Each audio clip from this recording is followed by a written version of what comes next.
Ça ne sert à rien de pousser uniquement les femmes dans la sphère professionnelle sans permettre aux hommes de prendre leur part dans cette sphère domestique qui reste invisible.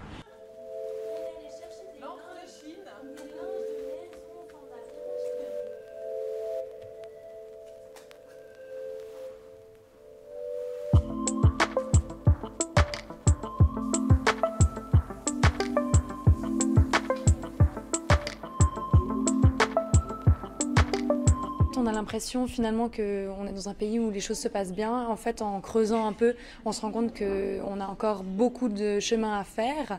Donc typiquement, on a un congé paternité d'1 jour au bon vouloir de l'employeur, ce qui est du coup la même durée que ce qu'on donne pour un déménagement. On a une inégalité salariale de 19% encore entre les hommes et les femmes.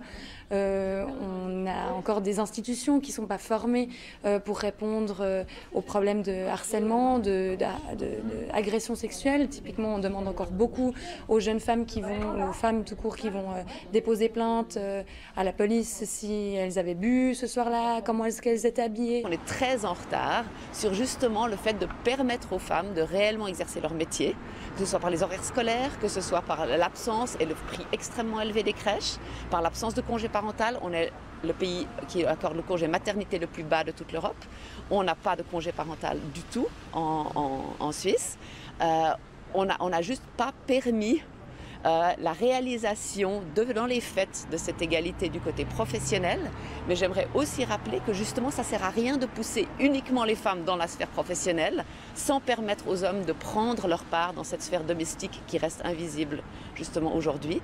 Et une des clés, c'est justement ce congé parental qui a encore été refusé il y a à peine 10 jours au niveau fédéral. L'effet que ça a, c'est que les femmes ne se sentent pas légitimes d'être là et puis elles ne se sentent pas légitimes de revendiquer des droits, du respect, de l'égalité, parce que chaque jour on leur rappelle qu'en fait elles sont moins légitimes d'être là que leurs camarades masculins. Puis ça, sur les étudiantes en médecine, ça amène à des stratégies d'évitement de certains services où on ne va pas faire un stage, ou on ne va pas en stage dans certains services qui pourraient peut-être en fait les intéresser pour la suite de leur carrière. Et puis du coup, il y a vraiment des femmes, et ça c'est démontré par des chiffres, qui renoncent à certaines spécialités parce qu'elles sont particulièrement hostiles aux femmes.